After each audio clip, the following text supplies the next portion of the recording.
and we have all the eminent speakers from South Asia. The question has been circulated where we would want to benefit from your experiences. We will definitely go as per the country alphabet wise. But let me just reiterate 2 points in terms of the question for the benefit of other audience who are attending this now. Each panelist, I am asking you to deliberate upon 2 points. One is the national perspective, another is the regional or sub-regional perspective. In the national perspective, maybe it would be good for you to hit upon or touch the key impact of COVID-19 pandemic and the initiatives taken by various national governments, the national strategies which they have brought in, because this can also act as one of the knowledge platform, and that was one of the objectives of establishing SANS. There is also an issue relating to some of the policy recommendations, which are good policy recommendations, which not only have tackled COVID, but have also invigorated some of the social pillars, the economic pillars, and therefore we would be happy to hear from you in national context. In the international, global, or regional context, I would draw upon your attention. Many of you have read the UN Secretary General's report on our common agenda. And that is what he spelled out, how existing means or instruments for regional cooperation can provide a multilateral framework for complementing national efforts through the regional cooperation strategy for COVID-19 recovery and SDG implementation. And you all are aware that the HLP of 2022 and 2023 both are the theme of building that better. And the last question, I mean, in that multilateral context, I would like to benefit from you. Many of us would like to take away which we want to do, is how you think the multilateral institutions like UNSCAP or a South Asian network, SDGs, SANS, which all of you are partner, all of you have been a very strong pillar, can play in assisting the countries in building that better and accelerate the progress for us in achieving the SDGs. So here, let me first of all request Dr. Lutfi Rahimi. He is the head of a think tank of Afghanistan Bhutanese Institute, with which we have worked for long, and SCAP has been in collaboration with many of the think tanks of South Asia, have built capacity for the Bhutanese Institute, and now we are working towards building the Bhutan. So, Dr. Lutfi, you have 6 to 7 minutes. My buzzer will go in 6 minutes time, so maybe we have a floor now. Thank you.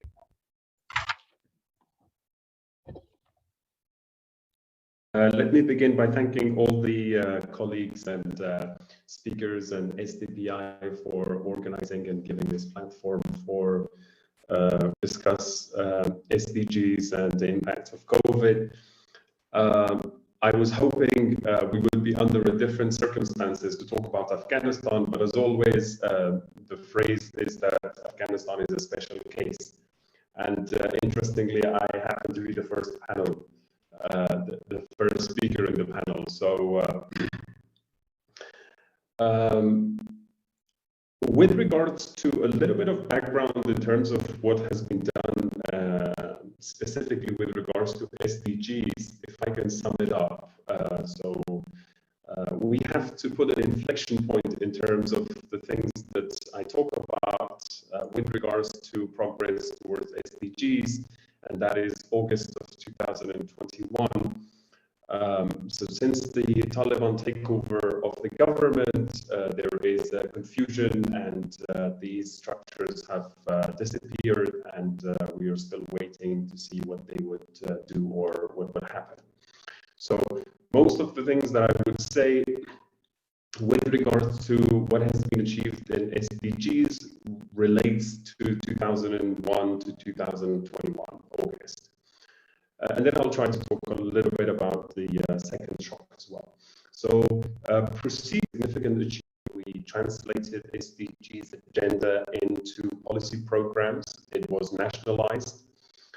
The goals were nationalized, the indicators, the targets, there were units within the government, high-level technical executive committees as well as ministries were mandated to take on the agenda and incorporate the agenda within the national policies across the board.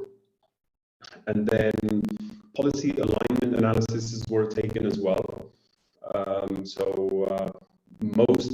Most national level policies were compared to some extent against the SDGs framework in order to make sure there were compatibilities, and then the gap in where data was missing was also identified to some extent.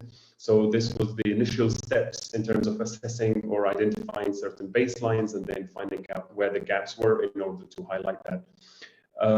So procedurally, in the first phase of SDGs, if you like, Afghanistan had made significant progress.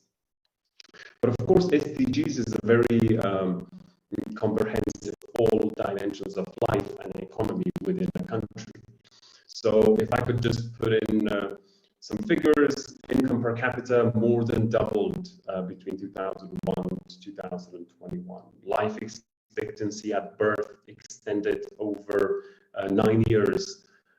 For example, years of schooling increased from 6 to 10 years in that period of 2 decades. For example, number of students increased from 800,000 to over 8 million, and 3 million of them being girls who went to school. Starting in 2001, which was 0. So there were significant achievements and progress taking place, but of course it wasn't perfect. There were challenges like all other economies or countries in South Asia. And those challenges were policy level, and I think at the Institute with in collaboration with ISCAP, we did a national review of SDGs in Afghanistan and published a couple of reviews on that as well. Then fast forward to 2020, COVID-19 happened, and that kind of derailed the progress towards achieving SDGs even further in a region that was already falling behind. I must also say that SDGs, or the targets within SDGs, is not, they are very ambitious. They are not something that is achievable very easily. So we have to bear that in mind when we talk about achieving SDGs. So in a region falling behind already, COVID-19 is a shock that kind of causes that derailment or extends it, basically pushes progress towards SDGs even further. And then specifically in the case of Afghanistan, I think it was early February 2020 when initial panic of COVID-19 started to happen, and then to date, confirmed cases of COVID stands at 150,000 confirmed cases. But surely those numbers are very contested, and I will try to be very cautious in using these numbers because the tests and the abilities and estimates are all problematic. It's also estimated that over 7,000 deaths happened, and these figures are all by WHO. Over 4 million vaccines has been administered so far in Afghanistan. So the latest figures, I think, from September 2021. But the result of this COVID-19 initial panic and shock was that the economy plunged into a deep recession. Several different institutions, including big multilateral development organizations like IMF and the World Bank, but as well as our institute at Biruni, we estimated the contraction in the GDP during that period, or as a result of that shock. It was estimated something around -6 to -8% negative growth. But these temporary supply disruptions kind of subsided. You have 2 more minutes, Lutfi. So that's shock number one. Do we have more time later on to add, or this is the only time? Okay. No, you still have time. You still have 2 minutes time. Good. So a good example of regional cooperation in that period when COVID-19 was happening was that the borders between Pakistan and Afghanistan, Turkmenistan and Afghanistan, and Uzbekistan and Afghanistan was reopened very, very quickly, and that avoided a lot of issues, with regards to inflation, with regards to supply chain disruptions to disappear. So that was a very good example of regional cooperation. But two arguments were made in general, and I'm going to end with that, and then I can get to the rest of the things that I wanted to say maybe later.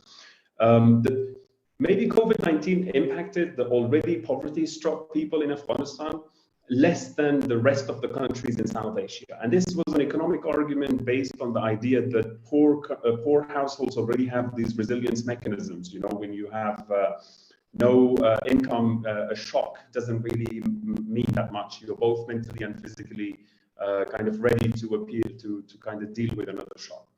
But then there was this other argument that when you have no assets and you're a daily laborer, and then there are a lot of supply disruptions and you lose your daily income, that means you lose your bread, and then the longer impact or lasting. So both arguments have their merits. So COVID-19 probably affected households in both ways. Maybe affected some of them less, but then affected depending on geographical locations. So that was the initial shock. And then it kind of subsided. The restrictions weren't enforced that much, and then the government response was that they restructured the budget, the development budget. I think less than or around 3% of development budget, and then was refocused on combating COVID-19 issues. And then the World Bank had this emergency package of $500 million that was put forward to deal or fund, to put up new labs, put up new hospitals and extra beds in order to deal with COVID-19 disruptions. So that was the initial shock, and then the economy kind of was recovering, but that wasn't the only challenge, as Afghanistan being a special case, being very limited in its fiscal space and in its ability, and being very aid dependent, didn't have the luxury to kind of spend additional budget. While the conflict was ongoing, while there was a lot of political uncertainty with regards to Americans leaving and so on and so forth, all of that until August 2021. And then we have that inflection point where Taliban takes over the government and the previous government collapses. And then this has caused further and further. So this is the second shock that has caused poverty, like Mr. Sillery said, there's near absolute universal poverty. Over 90 to 97% of poverty rates have been estimated by UNDP. GDP has been estimated to contract by 13 to 15% if things continue as they are at the moment. And inflation has been very, very problematic. So cost of living and the cost of a basket of essential goods that people live in has increased. This has had a lot of implications. Maybe I will get to them later, and I'll end here since my time is over. Thank you, Lutfi.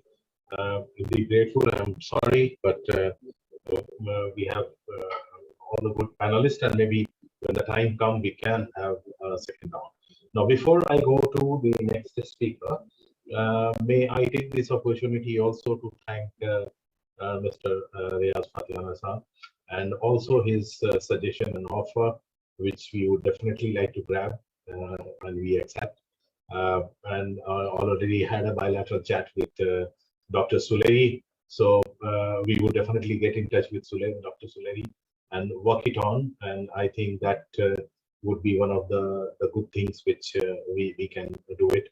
Also, yes, many of you have known next year the South Asia Forum for SDG we'll be hosting in Pakistan, so we will be also looking forward to that engagement, support from all. I think definitely a prior support is granted by Habib Bhai. He's always generous, so we look forward to it. So thank you very much for that kindness. And also, let me now go to Dr. Fahmida Khatun. She's an executive director, Center for Policy Dialogue in Bangladesh. She has she's a well-known economist, researcher, and has been doing a lot of work for not only Bangladesh, but he has also done a lot of work for SCAP. Welcome again, and Fahmida ji, you have the floor now. And I will remind you after 6-7 minutes. Thank you.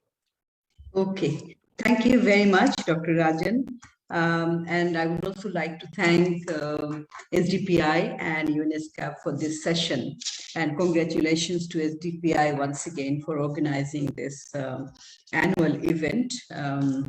So the questions you have posed, there are 5 questions and we have 6 to 7 minutes. It's very difficult, but I would just touch upon a few issues, maybe some a bit more, some a bit less, because we have been talking about the issue for the last 2 years or so since the COVID-19 had touched upon our life.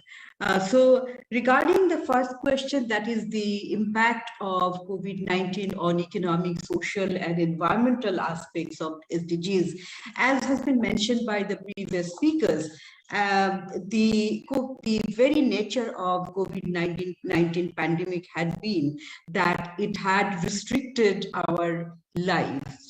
And our economic activities. There have been shocks, supply shocks, and also there has been demand shocks. So because of the spread of the virus, governments across the world, including the South Asian countries, they had to go for lockdowns, which meant that economic activities had to be closed down, shut down.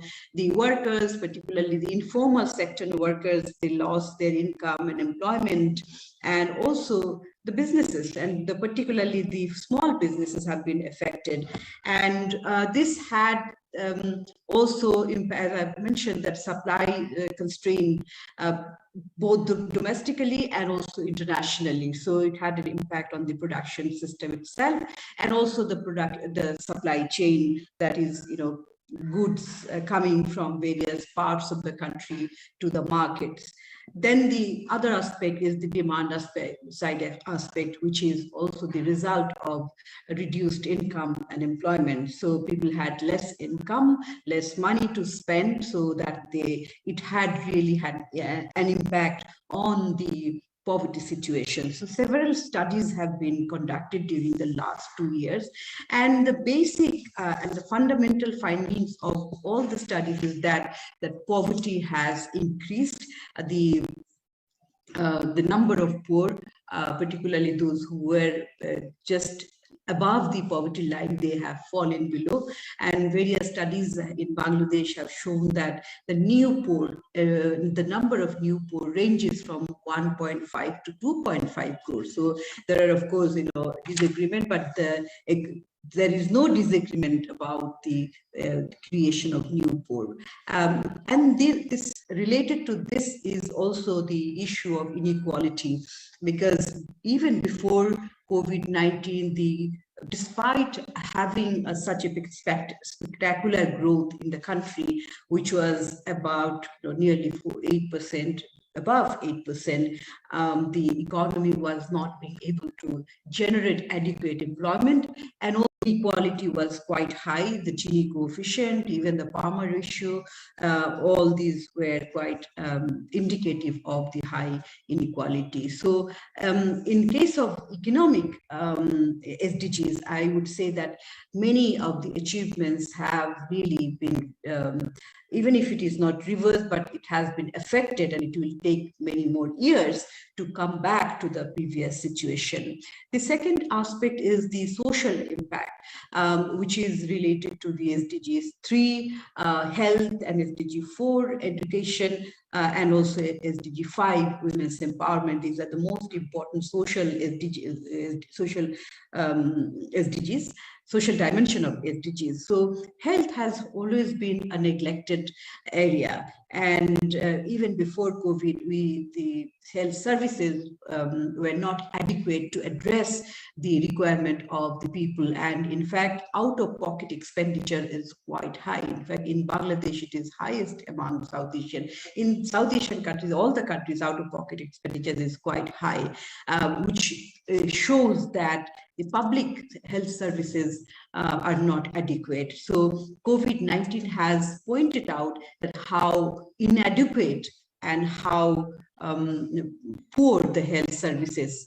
So that also pointed out the need for a robust health services when we are talking about bouncing back or building back better. The second social aspect is the education. As we know that during this COVID-19 period, the whole period during lockdown, and also when the economy has started to open, many educational institutes are still closed, they are yet to open up. And during the COVID period, though some of the educational institutes could provide online education services, most were not, because in Bangladesh there are 40 million students which were out of school during the COVID period. And in a survey by the Bangladesh Bureau of Statistics in 2019, that shows that only 5.6% of the households in Bangladesh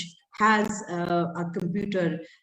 So which means that more than 37 million students would not have access to online education opportunities during the pandemic. So, which is again the the fear or the apprehension of inequality is quite high, because education is a great equalizer also.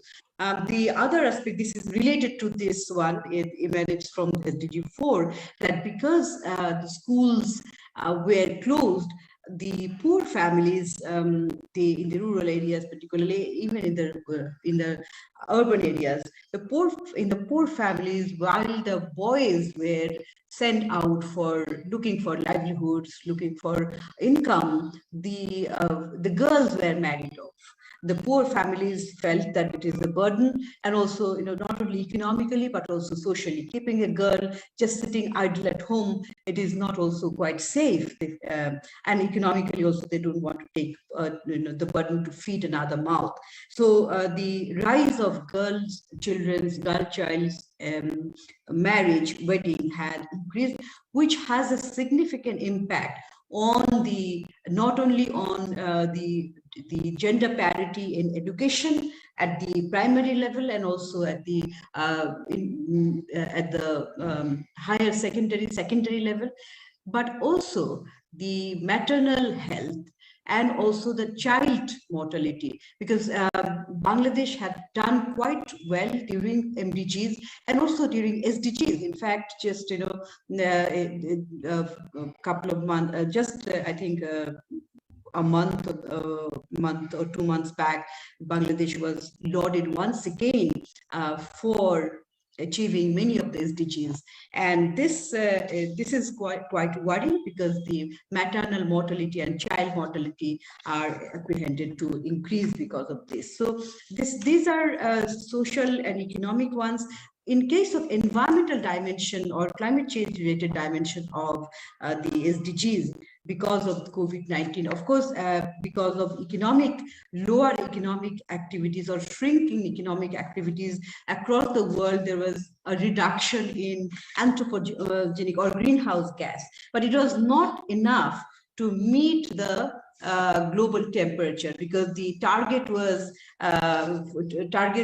to reduce by 7.6% to reach or to limit the global temperature by global temperature within 1.5 degrees.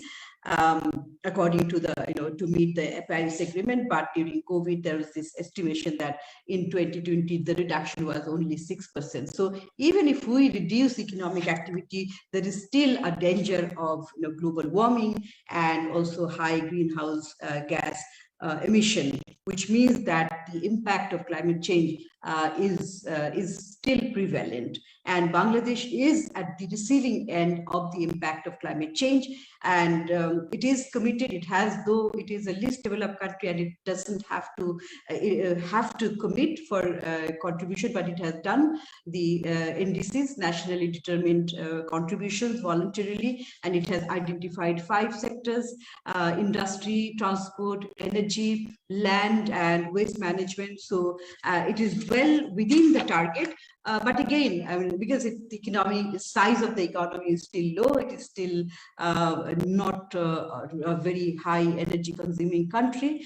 But having said that, as we aim for faster economic growth, we have target to be an upper middle income country. We're graduating from LDC by 2026. So the ambition level for carbon reduction has to be also higher. And the government has some commitments. And I must also say that as Bangladesh is... you got 2 more minutes, Pramita ji. Okay, yeah. So I will quickly move away from this and touch upon the other issues. Then the other issues we have maybe you can touch about upon how the to build back regional better. I cooperation. will, sorry? On the regional cooperation part. Yes, yeah, okay. Let me just touch upon the regional cooperation, definitely, because I think during crisis, the need for regional cooperation is felt much more than ever before. And we have seen that, I mean, in the regional cooperation is not so encouraging, but we have seen that during the advent of the COVID-19, the countries in the region had come forward and contributed to a COVID fund, emergency COVID fund, and many countries have contributed to that fund, which is a welcome move, I would say. But apart from that token fund, we haven't seen much progress as yet, and there is a lot to do. That is a different kind of discussion, because if we have discussed many more times that the regional integration is so low in South Asian countries, regional trade participation is so low compared to the other regional platforms, and not only in case of trade, but also in case of connectivity, education, health care services. Collaboration is so important. And in fact, the UNESCAP has conducted a survey where it found that 81% of the respondents, they responded that regional cooperation the potential is very high in terms of dealing with the pandemic in the South Asian countries. But in going forward, I see 6 areas where the regional cooperation can be very useful, and it's needed because some of the issues are cross-country, because no single country can address those problems. The first one is that investing in education and also expanding social protection and putting women's rights first. This is a very important social dimension of SDGs. The other one is enhancing to provide universal health care, providing public health emergency. I spoke about the robustness of the healthcare services, the need for a robust and accessible health services. The third area is, of course, the energy decarbonization for a climate neutral economy.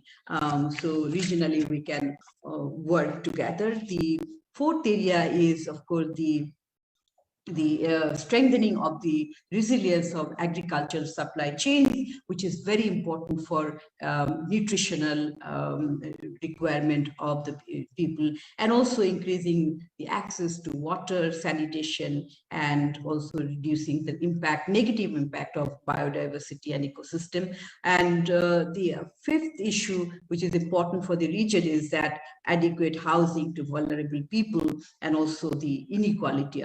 So it is a global feature, actually, global characteristics, and also South Asian characteristics. And also finally, the importance of adapting and accepting to the fourth industrial revolution, because it is already impacting on our day-to-day life. But in order to benefit from the technological innovation and from the fourth industrial revolution, access to technology and capacity building is so important. So I think these are the areas where the regional cooperation can be very effective. And the last, in 30 seconds, share think tanks is also crucial, because in order to provide intellectual support, and also bring out evidences, so that policymakers can take action. Science can be a very important platform. It can work, parallelly at the, you can say, in the tier 2 level or track 2 level, and it can feed into the activities or actions to be taken by the policymakers of the region. Thank you very much. Thank you, Famitaji. Thank you very much for identification of these core areas for cooperation, the role for science, which it can do. Absolutely true. Many of these areas require a regional solution to build the national way out and building back better. The next speaker is from Bhutan, Mr. Wangchuk Namge. Mr. Namge, welcome. Good evening. Thanks for your time. He is the Chief Program Coordinator, Development Cooperation Division of the Gross National Happiness Commission in Bhutan, and he is the head and the Chief of Development Cooperation, and he has a lot of experience of working on a multilateral front. So, Mr. Namge, your time is starting now. Thank you. Thank you, Rajan, for the invitation, and again, thank you, NDPI and ESCAPE, for organizing this virtual meeting for the South Asian countries to share the experiences on the impacts of COVID and the measures that each country had taken. So, in the interest of time, let me directly jump into the outline of my presentation. So I would firstly focus on the impacts of the COVID-19 on the Bhutanese economy, followed by measures that we have taken so far. And after that, again, as per the question that has been shared, I'll also present on the impacts of the COVID on SDG goal realization here in Bhutan, followed by regional cooperation and international perspective as well. Now, basically, in terms of impact of the COVID-19, as elsewhere, Bhutan is impacted by the COVID-19. So the current GDP growth is negative 6%. And of course, the next financial year, we are expecting that it would rebound, and we could have around 4.3 of GDP growth. And with regard to other macroeconomic indicators like employment, inflation, like anywhere, things are no better here in Bhutan as well. And mainly in terms of impact, the major sector that had been impacted by the COVID-19 was on tourism, construction, and the agriculture sector, mainly displacing large number of people from jobs and depriving their livelihood. Income of daily wage earners disrupted due to several lockdowns, and this has resulted into, again, similar to the earlier presentation in terms of even increasing Gini coefficient. Of course, there were so many impacts, but again, in the interest of time, let me limit to this only. Now, with regard to measures that the government had taken, again, quite a series of measures have been undertaken to overcome and to mitigate the impacts of COVID. And the first and foremost thing was the leadership from His Majesty the King was critical, and His Majesty the King played a critical role in terms of managing the COVID. So the first measure that we have had was His Majesty's Relief Fund, which is called as Drukyalpo Relief Fund, mainly providing relief fund to the displaced people who have no other means to bank upon in terms of their livelihood. This relief fund by His Majesty started since the start of COVID in April 2020, and we are still continuing with His Majesty's Relief Fund. And the second is again fiscal and monetary measures here, mainly loan payment, deferring, interest waiver. So these are some of the fiscal and monetary measures that we have taken. In addition to that, government also prepared economic contingency plan to the most impacted sectors like agriculture, tourism, and the construction sector. So here government invested around 4 billion so that there is rebouncing of these sectors leading to the improvement in economy. And the government also did front loading of 12 5-year plan, in the sense currently we are implementing 12 5-year plan. So that 12 5-year plan is programmed until 2023. Since this is the need of the hour, we had to request to some of the development partners to front load their financing, which they could have scheduled or programmed to give in 2023 to bring it forward and spend now so that economy is boosted. So development partners were generous enough to help us and agree to our proposal. Now let me go to the impact of the COVID here in Bhutan in terms of realization of SDG goals. So as I said earlier, SDG goals, of course, few were impacted, but most of the SDG goals are on track because of relief measures that we have had. And another interesting thing or a special thing that we have here is in terms of Bhutanese 5-year plan, fully integrated to SDG, which should mean that if we achieve the goals of the 5-year plan, we are contributing to the realization of SDG goal. So this has really helped us.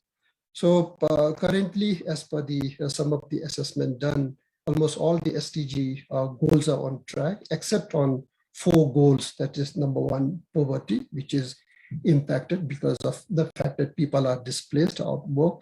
And the second one is quality of education. Again, because of lockdown, schools have to be closed. This was impacted, goal 4. And goal 8, again, decent work was affected because of the fact that lockdowns resulted in unemployment and people could not do the job that they were doing prior to the COVID. And finally, as I said earlier, Gini coefficient had increased a bit because of COVID. So besides these 4 goals, rest of the goals are on track. Now let me move over to regional cooperation. Now in terms of regional cooperation, again, as pointed out by previous speakers, we have had a series of regional cooperation in terms of having emergency fund set up and countries from the region putting money to emergency fund. And again, we have had South Asian health ministers and senior health professionals remote meeting conducted, which were fruitful, and we have had a lot of lesson learning from there. Now, in addition to this regional cooperation that we have had, from our side, we would recommend some of the few regional cooperations here. First and foremost thing is, especially between India and Bhutan and even with Bangladesh, there is a facilitation of movement of essential items, food items, and even the vaccines and medical equipments. For instance, Bhutan is fully dependent, especially in terms of import with India. So mainly that the facilitation and movement of essential items are happening. So we would request to continue that spirit, and we would request to have that momentum going in terms of facilitation. So these are in fact very immediate ones that we'll have to have. And again, the COVID situation, maybe in near future too, is not really encouraging. So maybe we'll have to have this facilitation of movement of essential items. We'll have to keep going. And even in terms of access within the region, India is leading in terms of vaccines. So the region, through the regional cooperation, may have to bank on India in terms of having easy and affordable access to vaccines. So these are around two immediate regional cooperation that we could have. And in terms of medium term and in terms of long term regional cooperation, what we are suggesting is maybe through the support of ESCAPE, I think within the region we'll have to have future preparedness and risk reduction plan prepared, so that we are more prepared than this COVID time. So this COVID was a bit challenging because of the fact that we were not that prepared. So here, after learning lessons from the COVID, I think we'll have to prepare ourselves. Countries will have to prepare on our own, and at the same time, we as a region will have to prepare so that later, should there be any other pandemic like COVID, we are ready and risks are mitigated. And another important regional you got 2 minutes, Mr. Namgir. Okay. So another regional cooperation that we could have is on region recovery plan. So in terms of recovery plan, of course, right now, because of relief fund and because of so many other support coming from multilateral and financial institutions, we do not really feel the pressure of recovery. But once these relief measures are lifted up, once multilateral financings do not have financing coming in, then we may have difficulties. So we may have to prepare here as well. So finally, on the international part, as I said earlier, multilateral financial institutions like World Bank and ADB did play a critical role, especially in the case of Bhutan, in helping to fight COVID through concessional loan and through grant. We would request these agencies as part of corporate social responsibility to keep this momentum going and help the countries in the region. So with this, thank you once again for the opportunity that is given to us. Thank you. Thank you, Mr. Namgir. Thank you very much for your perspective. Now let me call on Dr. Nagesh Kumar. He was the director of the UNSCAP. He was earlier TGRIS, and now he's the director of the Institute for Studies in Industrial Development, think tank in India. Dr. Nagesh here. Thank you, Rajan. Let me begin by congratulating our friend Abid and SDPI team for taking this SDC forum from strength to strength. I have seen it grow in stature and become one of the most important forums on sustainable development in all of Asia, certainly in South Asia. And I have been a privileged participant of many years. I don't recall how many, but I think at least 12, 13 years I have been regularly participating in it.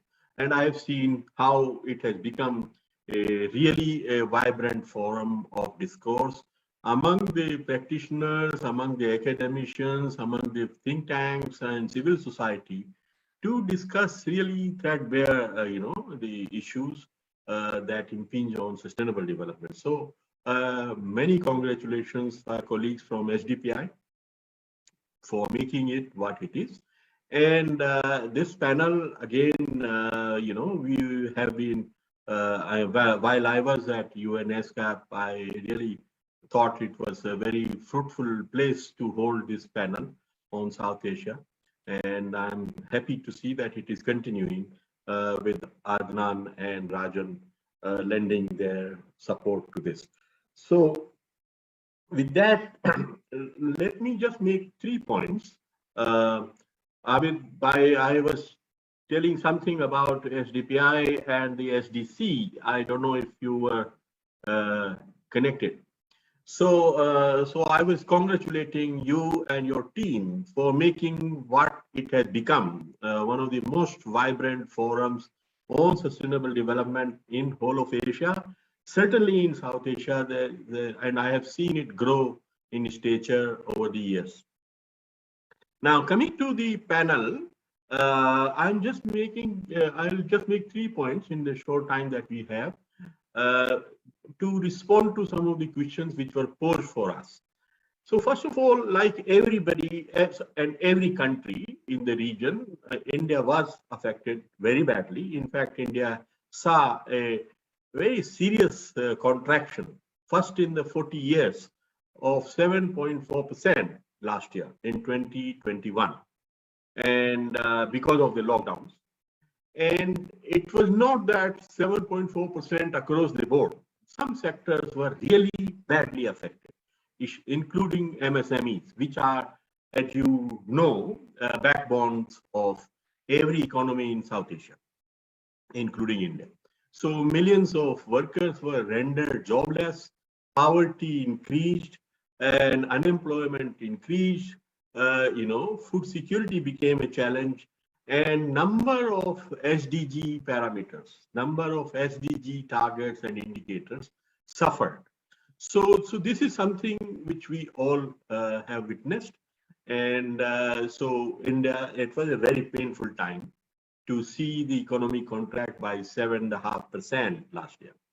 However, because of the efforts made by the government to revive it, the stimulus policy, Atmanirbhar Bharat policy, and the support line given to MSMEs, and then the lifeline kind of support, the free rations to 600 million people, given by the government, and the direct benefit transfers. And it helped that India had opened 400 million bank accounts under Jan Dhan scheme just before this COVID struck. So it helped that all of these people under poverty line were connected, with bank accounts. And so direct benefit transfers. So all of these measures did help. And so did the expeditious or accelerated progress towards vaccination. So we recently, crossed the 1 billion vaccines delivered in India. That and the stimulus measures, public support or public expenditure program, monetary policy support, all of them have helped to enable the economy to come out of the depths of the contraction it had gone into. So one is calling about a V-shaped recovery, but I think it is not a V-shaped recovery, it is a K-shaped recovery. So some sectors have done very well. They have recovered smartly. E-commerce in particular, digital trade in particular, they have made a killing out of this. And so, but there are many sectors which have not come out of it as yet, because life is not normal as we know as yet. So the tourism dependent sectors, the transport dependent sectors, hotels and restaurants dependent sectors. So all of these people who worked in these sectors are still suffering. So it is a K-shaped recovery. It is yet to become a broad-based recovery. So there are estimates that this year India might see a kind of 9% kind of a growth, which is from a low base of 7.5 minus. It is barely 2% on top of what it was. Output loss that is never going to be recovered.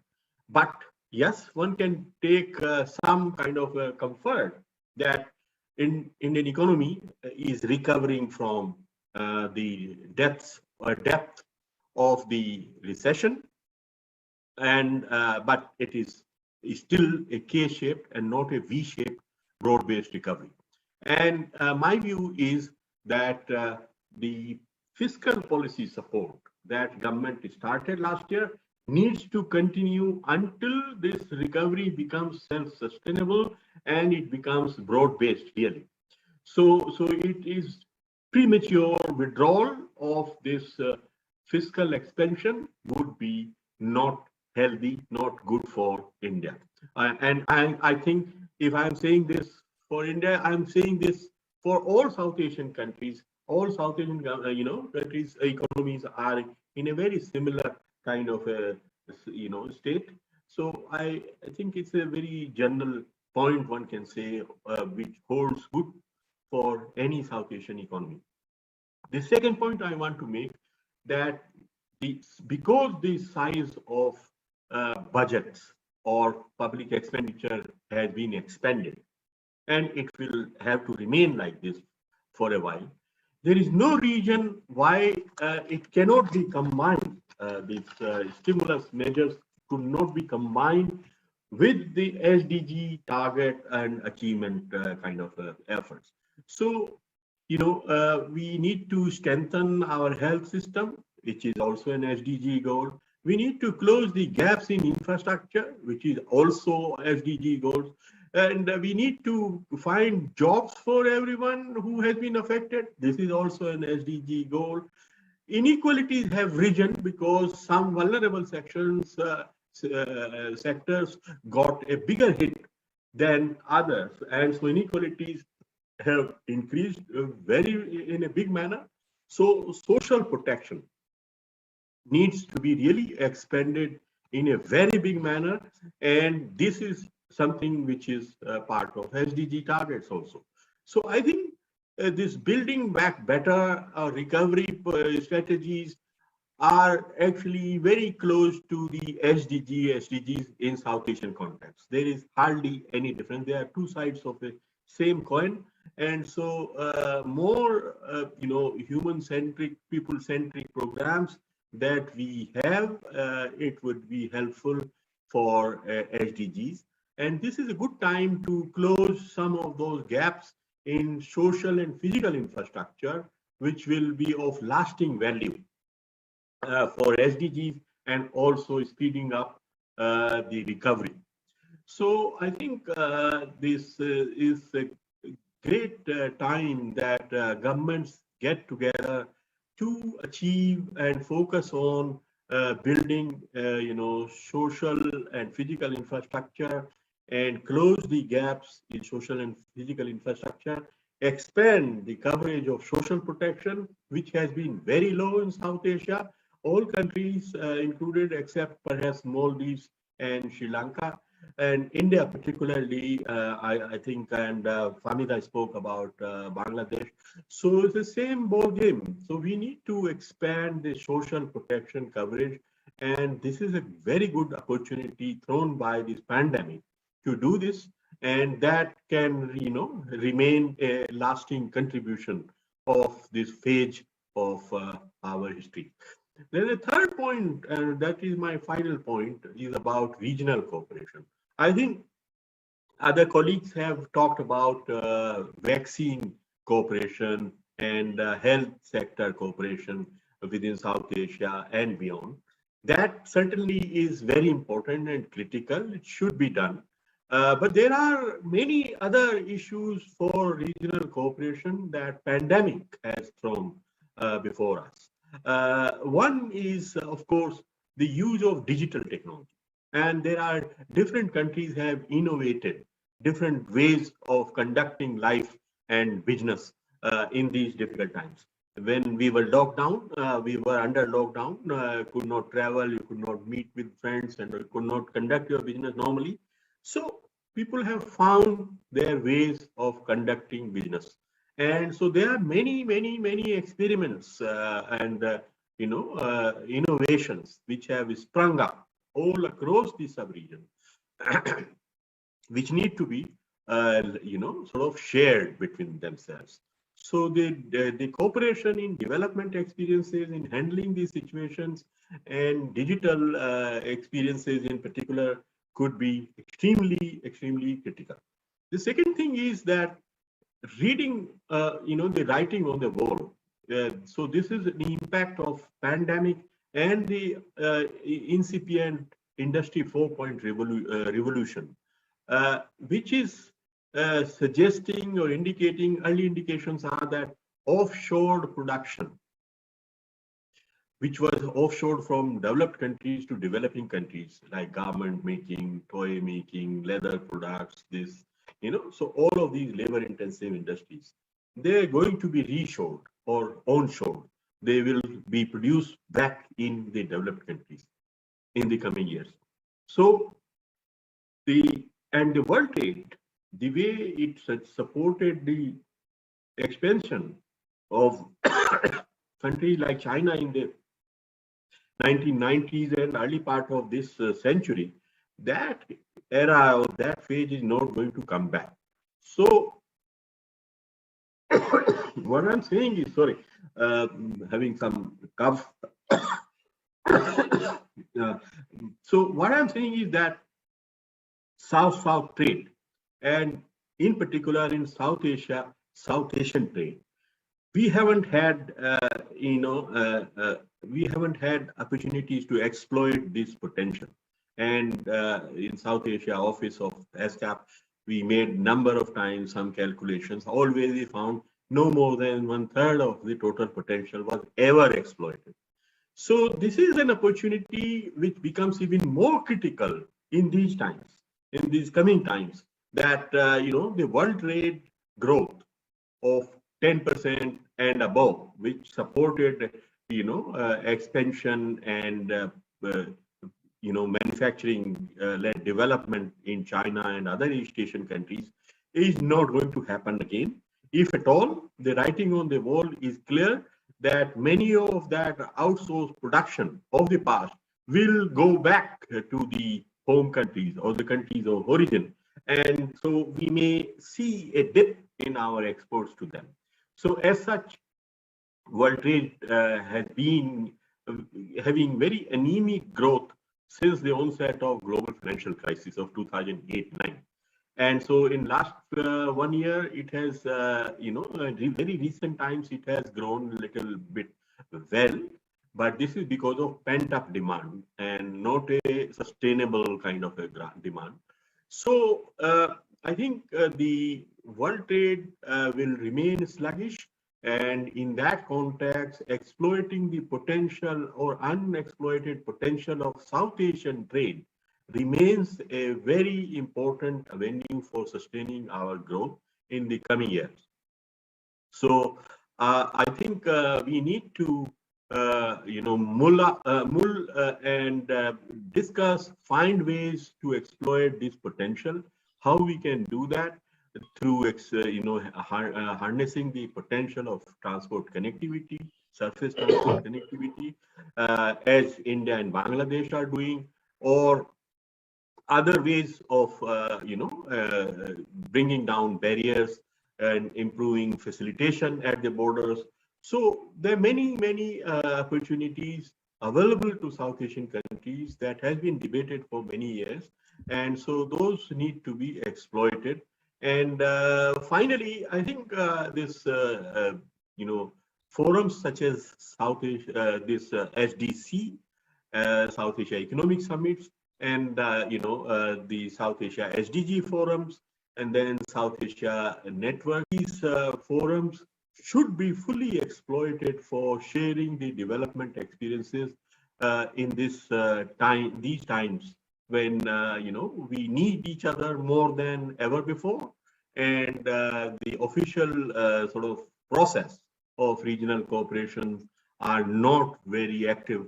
So I think these forums assume a greater centrality, in my view, in these times, and I hope with the efforts of all of you, they will be made very vibrant, and they will be facilitating South Asian exchange of ideas and exploiting the potential of South Asian cooperation in sustaining their sustainable development. So with that, I stop here. Thank you. Thank you, Dr. Nagesh. Thank you very much for being on time as usual, ever focused in your interventions. Thank you very much for that. Let me now get to Dr. Sabyasachi Saha, Associate Professor at the Research and Information System RIS, one think tank in India, and also a member of SARS. Dr. Saha, you have the floor now. Thank you, Dr. Ratna, for moderating this session and also for this very kind invitation to join this very distinguished panel. It is always very enlightening to hear senior colleagues and practitioners from South Asia on this very important theme. And in the last 1 year, as we have seen the pandemic affecting the countries in the region, we have also had the opportunities to engage among ourselves on what would be the way forward. And I see this dialogue as a continuation of this the brainstorming that we usually have on some of this critical themes, and RIS is very happy to join this panel today. I'm also very thankful to Dr. Suleri for extending the invitation to RIS to join this panel. But definitely after Dr. Nagesh Kumar sir has already spoken, there is very little for me to add on the Indian context that we see at this point. Dr. Fahmida has also eloquently captured the social sector challenges and some of the common denominators that we see in the South Asian region. And definitely our record of progress on the SDGs, on the social sector, there were already apprehensions about SDGs missing the deadline and the ensuing challenges. And as we know, the economic pillar of SDGs, the social sector pillar of SDGs, and the sustainability pillar of SDGs. But this pandemic, what it has done is perhaps brought us face to face with the core economic challenges that confront the SDGs. And we are looking back on the questions of quality of economic growth and resilience, which was by and large, very country specific.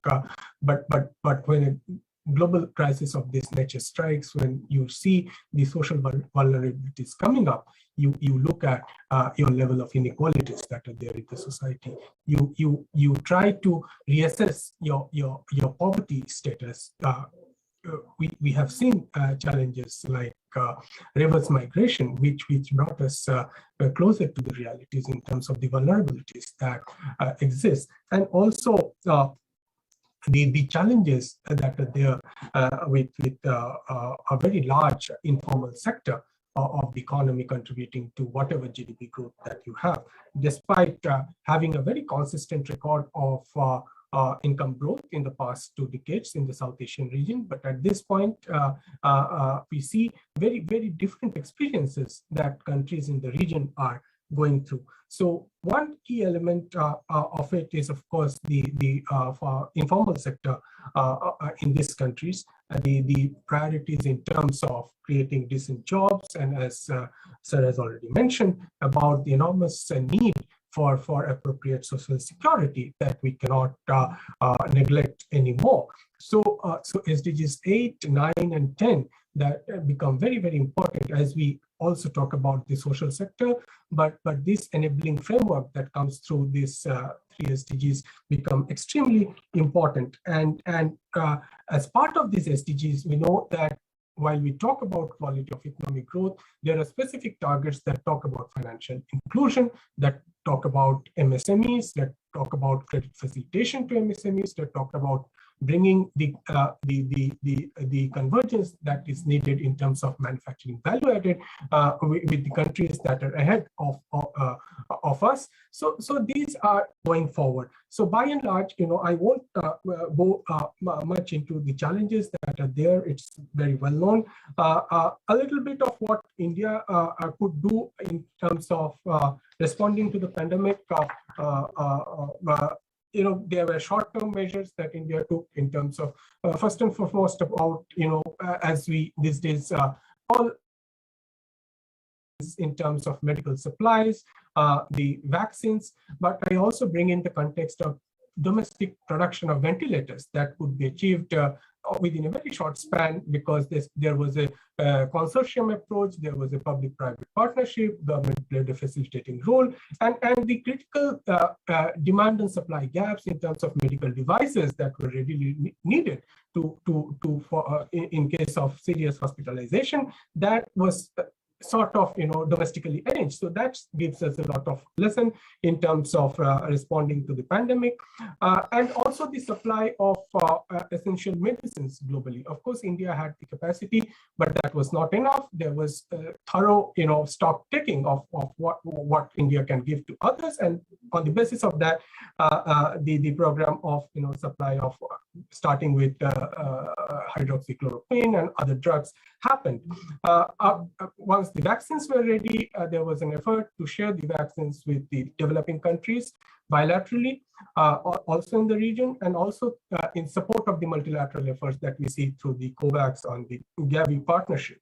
The regional partnership proved an important pillar in this. The SAARC engagement started quite early, and it has been recorded and appreciated in some of the global commentaries, including that of the World Economic Forum. And when the second wave of the pandemic struck, we saw how again regional partnership became very important. As Dr. Kumar has already mentioned, India's emphasis on creating digital public goods and on digitalization was of enormous help when we developed the vaccine platform. It's a hugely real-time, sophisticated vaccine platform that goes by the name of CoWIN. And this has been a real digital public good that brought common man closer to the idea of how technologies can be taken closer when in case of delivering social services. So that has emerged as a global example, and India is keen to share some of this knowledge with other countries. India has also tried to you got 2 minutes more. Yeah, sure. I didn't realize that, but I'll wrap up. See, and in terms of the multilateral processes that are on, what do we do at the WTO? As everyone is aware, that India is pushing for this TRIPS waiver to enable countries in the South to have the manufacturing capabilities, because this is not the last pandemic, as anyone would agree. And the collaboration that is needed on getting the right kind of information and data in the region, as we have been mentioning, and RIS has been propagating this idea about having closer regional cooperation on SDG indicators and data and real-time monitoring. It should not be the case that we are always dependent on outside agencies for our own generating the data per se in the region. So we need to have robust statistical capacities, and there is a lot of scope for mutual learning in this direction. And that has been a consistent, definite collaboration on data and indicators, and both G2G and as well as in the way we create knowledge through the think tank forums.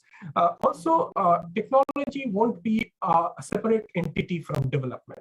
So there is a lot of scope for collaborating on knowledge corridors, on emerging technologies, on carbon capture technologies, on genomics, on IoT and others. So we need to take development closer. And we know that we are not leaders in innovation, but at the same time, we have to have a framework where we can access innovation. So what kind of science diplomacy do we need to pursue? What kind of South-South cooperation in the region that is needed to develop capacities on SDI would be of critical importance. And finally, how do we localize SDGs in the region? And there is a lot of scope for cross-learning, as has been emphasized time and again. There is scope for having new ideas like cross-border development districts. We have the Himalayan ecosystem that is common to several of the countries. We have the ocean economy that is common to several of the countries. And there, how the sustainability dimensions are emerging, how we respond to the crisis, climate change and disaster preparedness. Several templates are already there, but what kind of new knowledge inputs are required to make these templates of regional cooperation robust, going beyond some of the well-known areas on trade and connectivity and trade facilitation that are already there, but to create inner strength and resilience within societies and people of the region, that would be important. So with this, I end my remark here. Thank you, Dr. Saha. We are actually running short of time. So let me now go to Ms. Atifa Ibrahim, Managing Partner, EBIC Consulting from Maldives. Atifa, you have the floor and your time starts now.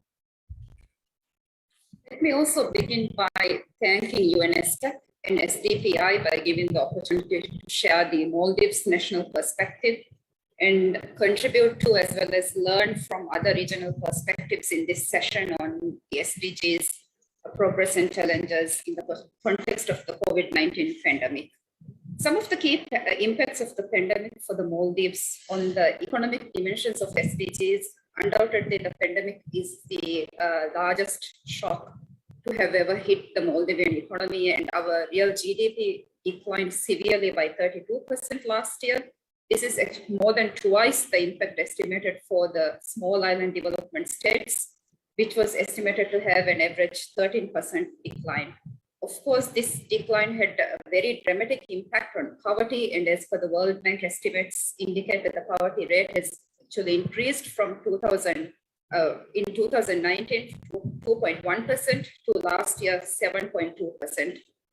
Because of this, metro economy is very much dependent on the tourism sector. It's the large share of tourism in the economy. Tourism and related services directly contribute to 40% of our economy, 80% of exports, and almost half of our revenues. And flow-on effects of the impact on this tourism and related services were significant on the livelihoods of the people, and similar to the presentations of other colleagues, evidence from the Maldivian studies that were conducted indicated that the workers that were affected were very much directly from the tourism sector and also other self-employed categories and the informal sector. Looking into some of the social dimensions, there was also a significant impact of the pandemic on the income of foreign migrants, particularly the unskilled workers, with about almost 60,000 undocumented foreign migrant workers living in the country. Their vulnerabilities are substantially increased during the lockdown with no access to work or income, as a majority of these workers were infected with COVID-19 in the initial wave and isolated. Moreover, the work of the construction sector, where majority of these migrant workers earn income, halted their projects due to the lockdown restrictions that also prevented them from the opportunity of earning and further exacerbated their vulnerabilities. There was also a significant impact on the mental health of key vulnerable groups. I would like to highlight some of these: people with chronic illnesses, caregivers of children and persons with disabilities, including behavioral disabilities, people with substance use disorders, which heavily strained and already overloaded National Mental Health Service. Although reported cases of domestic violence and other forms of abuse were low during the lockdown period from April to July last year, respondents from the surveys that we had conducted during this time highlighted that there were known cases of violence similar to pre-lockdown levels, and a number of reported cases of child abuse surfaced soon after this period, even in the Maldives, indicating that the long period of confinement at home has increased the risk of abuse. Reports coming out of other South Asian countries. It's also evident that the Maldives has made substantial progress in socio-economic development indicators, as well as many of the environment sustainability indicators, but many of these development gains are at risk of being reversed with the pandemic. It has halted implementation of a number of development projects and lost traction on progress made in some areas. The national strategies and policies employed by the Maldives in tackling this crisis, I believe, were effective, and there's also considerable learning and other opportunities to utilize this evidence for aligning these policy responses with the 2030 agenda as well as the Paris Agreement. During the border closure and lockdown, government implemented various fiscal and financial measures such as moratorium on business and individual bank loans, working capital for SMEs, fishermen and self-employed workers, working capital for also large businesses, income support allowances for the unemployment, and also use of sparse land for agriculture. Various other salary cut downs for members of parliament and political appointees, as well as salary restructuring initiatives for state-owned enterprises, suspending huge capital investments and public sector investment projects as well. So these policies were expected to reduce the impact on the progress towards SDGs goal 1 on no poverty, 0 hunger, and so many other SDGs such as 5, 8, 9, 10, and 11 as well. In addition to this, the government also gave traders and importers concessions in demurrage and warehouse fees, and there were flexible tax payment mechanisms. Maximum retail prices were also set for essential food products and fuel. Subsidies were provided for water and electricity bills. Continuation of social protection benefit schemes. You got 2 minutes more. For other older persons with disabilities, and our already existing social protection programs were continued with the aim for further minimizing the negative impact on social related pillar SDG goals. And learning that aim to reduce the impact on SDG goals for quality education. And with the reopening of schools, we have initiated programs to support students with better water and sanitation facilities, as well as psychosocial support. Teleconsultations and digital modalities coupled with coverage of cost through our National Healthcare Financing Scheme were relied on to reduce the impact on SDG Goal 3. And with the availability of vaccines against COVID-19, Maldives has invested to purchase adequate doses of supplementing those provided by bilateral partners in the International Vaccine Facility. I would like to particularly highlight that the case of the Maldives was the vaccine rollout strategy was very inclusive, and we covered the foreign migrant workers that were living in the Maldives as well. Partnerships and regional cooperation responding to the pandemic beyond the health crisis meant that the government actually had to rely heavily on bilateral, regional, as well as multilateral partners. So some of the regional support during the pandemic include financial assistance for COVID-19 response and recovery efforts from Pakistan to SARC COVID-19 emergency fund. Also, we had currency swap agreements between the Maldives Monetary Authority and the Reserve Bank of India. In-kind and budgetary support from these partners have helped to cushion the sharp fall in state revenues. In terms of the lessons learned from the pandemic in the use of digital technology and online services, some of the regional initiatives like the Asia Pacific Information Superhighway platform that could contribute significantly to national as well as regional resiliency through digitizing and improving quality national statistics, e-resilience, and moving towards more e-government and reducing digital divide within the nations as well as between the countries of this region.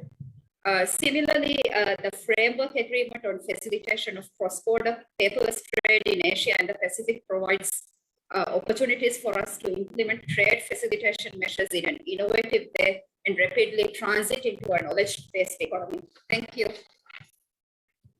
Thank you, Adifa. Thank you very much. Let me, without much ado, because we are actually really running short of time, and this is a webinar, and some of the speakers have to also go. So let me now call upon Dr. Corbett, Chairman of Southern Nepal. He is a well-known personality in South Asia. First, I would only request you to adhere to the time. I will keep reminding. Thank you. Okay, thank you, Rajan Bhai. First, let me join other colleagues to thank UNISCAP and the SDPI for organizing this platform. And I also like to congratulate Dr. Abid and also for broadening the outreach of ESDC. Rajan and I think, I mean, we need the whole day, I mean, to discuss those issues. I mean, I think it's not possible to discuss in 5 to 7 minutes. Anyway, I'll touch upon, I mean, a few of the issues, I mean, you have raised over. First, let me start with the impact of COVID in Nepal. Well, I mean, as of yesterday, that is the 7th December 2021, the total number of, I mean, infection in Nepal was 823,102. That is around 3% of the population. And the total death toll was 11,545. So there the fatality rate was 1.4%. Recovery rate is 97.8%. And again, I mean, here, if you look at the vaccines, I mean, government provides vaccine free of cost. As of yesterday, 34.6% of the population were given first dose, and 28.9% of the population have received full dose. I mean, here, as in other countries of the region, this COVID-19 has created humanitarian, health, and economic crisis in Nepal also. And Nepal's economic growth, and particularly in the last year, in 2020, it was negative by 2.12%. That's the first time in last 2 decades. And this having contraction in the economy is higher, severer than that of economic loss caused by devastating earthquake in 2014-15. I mean, here our recovery, I mean, if you look at the projections made by international organization and also our government agency, it shows that our recovery is sluggish.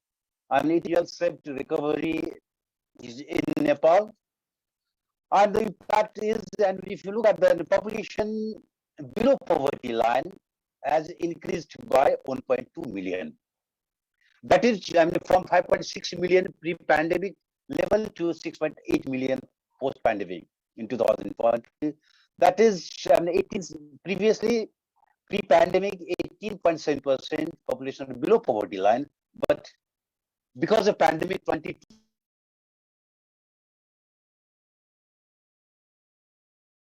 neo-poor. That's the, I mean, own impact. And again, I mean, if you look at the revenue mobilization of the government, it has dropped by 7%. Government capital expenditure, it has decreased by 21%. And because of loss of revenue and government budget deficit, it has increased to more than 5% compared to less than 3% of pre-pandemic level. Similarly, I mean, with debt, government debt, public debt has increased, and it is expected that it will reach to 49.8% by the fiscal year 2024, compared to less than 30% pre-pandemic level. I mean, these are the macroeconomic implications. I mean, again, I mean, if you look at the micro level, only 4.1% of the firms were of the COVID. And because of that, almost, I mean, 1/4 of the labor force, they lost their job. Similarly, export, it is declined by 6.6%, and also import contracted by 18.1%. Tourist arrival, it declined by more than 80%, and foreign currency earnings from the tourism, it reduced by more than 70%. Well, I mean, we have seen some increase in the remittance flow during pandemic, during first wave, maybe because of built-in counter-cyclical nature of the remittance, and also formalizations of this flow of remittance. But again, in 2021, we all experienced a drop in remittance. So all the, if you translate, all this impact into SDG, then if we see, there is direct negative impact of COVID and poverty, that is SDG 1, on food security, SDG 2, on health, SDG 3, on economy and job, that's SDG 8, and disproportionate impact on women, that's SDG 5, and inequality, negative impact on those, SDGs. Well, if you look at the, what government did, during that period, okay, government, brought out, announced, token relief package, together with the announcement of lockdown, and that helped to cushion the impact of the disease on the economy. Later, government responded through both, monetary policy and fiscal policy. And not a fiscal policy, there were the measure were been aimed at increasing access to testing for the COVID and also treatment of the COVID, establishment of quarantine facilities, and also waiver of customs duties on medical items. And second, that's basically related to the reduce the crisis of livelihood. And for this, government implemented food distribution program and also extended eligibility for the Prime Minister's employment program. And also provided some discount in utility bills. And the third, that is basically to support the firms. The government deferred taxes and is exempted some income taxes to micro enterprises, and also provided concessional loan facility to monetary measure. The central bank provided liquidity support to the bank, as well as facilitate provisioning of credit to the private sector. Sorry. Okay. 2 more minutes. And the 2 more minutes. Okay, it's not fair. Anyway, I'll try to conclude. That. Oh, and in monetary part, that's the some restructuring and restructuring of the loans and refinancing facility of the concessions. Well, so if you calculate the cumulative impact of all these monetary and fiscal packages, that's about 5% of the GDP. Here again, I fully agree with Dr. Nagesh that these recovery packages should not be withdrawn abruptly. That monetary policy, it should remain expansionary, and we should continue. This fiscal fiscal package until GDP growth reaches its package. We need. And what are the challenges? Basically, this package also provides the opportunity to address long-standing structural challenges. It should steer the economy on path of green, sustainable, resilient, and inclusive development. But the problem for having that kind of package is, first is the resource constraint, and I think some of the speaker also highlighted this. Here we need to increase investment in knowledge, skill, technology, as well as green investment. But look at our situations. Our revenue has declined. There is increasing budget deficit and increasing public debt. So that is one challenge. Second, our over dependence on remittance. Not only for the household income, but also government revenue. It contributes around 50% of the government revenue that is dependent on import. Import based. On import. So that has remittance has fueled import, and that has fueled our revenue. So that is another. And another next challenge is the increased poverty. Now we have created. This COVID has created a new poor. And how we are going to address those new poor. And the most major issue is inequality, both horizontal as well as vertical, and also spatial. Like all economic activities are concentrated in Kathmandu or in other urban centers. So how we are going to address these are the major challenges. Well, if you allow me, maybe for one minute, then I'll just okay, your time is over, but you get 1 minute. Dusni has can have 1 minute period. How can this think tank and science can contribute in this implementation of SDG? Okay, if you look at the SDG, then goal 16. For goal 16, think tank is, I would say, is the instrument for achieving goal 16. And as he talks about accountability and inclusive institutions. And if you again, is the part of goal 17. As it talks about the importance of civil society. So I see there's a definite role of the think tank and that chance in implementations of SDG. First, how can we support this implementation? Then one could be by analyzing and assessing progress towards the goal. It makes accountable our government to be between sector as well as between the stakeholders and the government. That is another contribution. And the third, by engaging stakeholders and providing platform for pluralistic debate. That is, I mean, another contributions of science and think tank. And the fourth could be, I mean, we can share knowledge in this, I mean, platform, science, and we can have some sort of joint learning and in the process. I mean, that way we can contribute in the implementations and achievement of the SDG. Thank you for your consideration. Thank you very much. Thank you very much. Now let me go to Dr. Suleni. You have the floor. You don't need an introduction. But I will remind you. I think I'll pass on the time for Dr. Dushni so that we can conclude in time. Thank you very much. Thank you very much. So we'll come back to you after Dushni. So let me now call upon Dr. Dushni Virakun. She is Executive Director of the Institute of Policy Studies, Sri Lanka. Dushni, you have the floor, please. Thank you, Rajan, and thank you, Abid. I'm also going to help you keep time and keep my interventions fairly short. I think just listening to the panelists that came before, it's very clear that the experiences and challenges that we face individually is pretty much a collective story.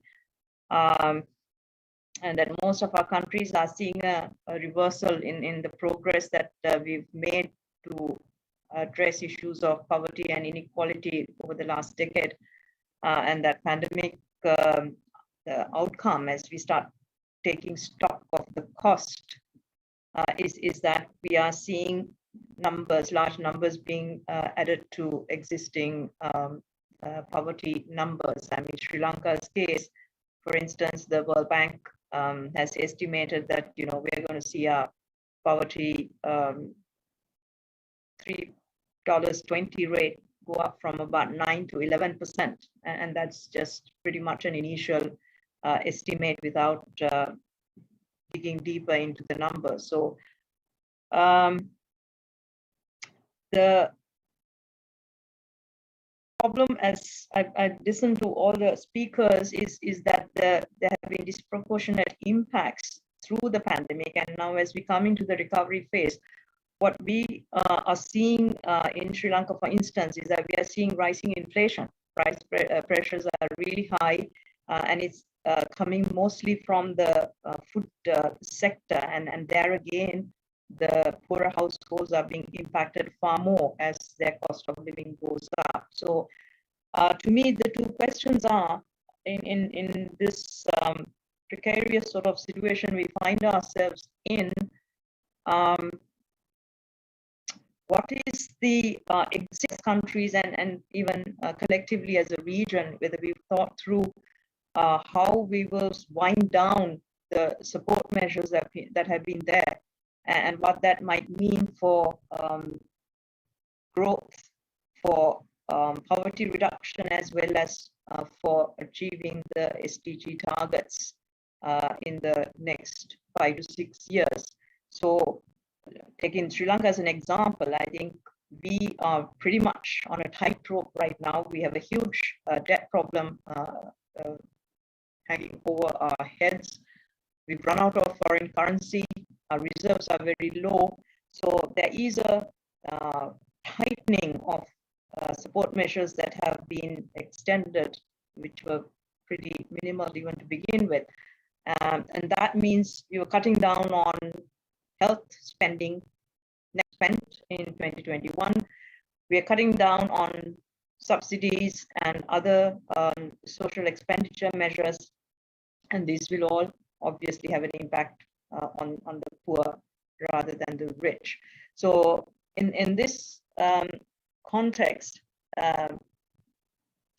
the growth process that we are seeing, I mean, again, the inequities are very apparent. We are still not back to work full time, and there are signals that we will continue to have more flexible work arrangements. And again, it is the higher skilled, the better off who are benefiting from that, as we have the skills and the resources to continue with remote work. So I think collectively, these are issues that are being faced by most of the countries of the South Asian region, there will be less donor. That brings me to the final point on what is the regional sort of modalities that can help us meet these challenges. And again, from a personal country experience, we found the South Asian regional partnerships have been beneficial in terms of Sri Lanka's access to bilateral swaps, credit lines for commodities that have been extended by some of the partner countries. But one area that I feel that as a region we have really not spoken out is about issues of vaccine equity, and clearly 2 jabs, we're not done with it. Sri Lanka has had 70% of its population has had 2 shots, but now we are seeing numbers of COVID infections rising again, and looking now to the vaccine equity and making vaccines available to the developing countries, I think is pretty much a global issue. But I think the UN SCAP, as well as the South Asian SDG Forum, etc., should be taking this up more strongly. I have not seen such sort of a common concerns being voiced in this part of the world, though I participated in so many vaccine equity forums in sort of voice research circles. So in view of time constraints, Rajan, I'm handing back to you with the final word to congratulate Abid and the SDPI for putting their annual program together and bringing this think tanks into this SDG session.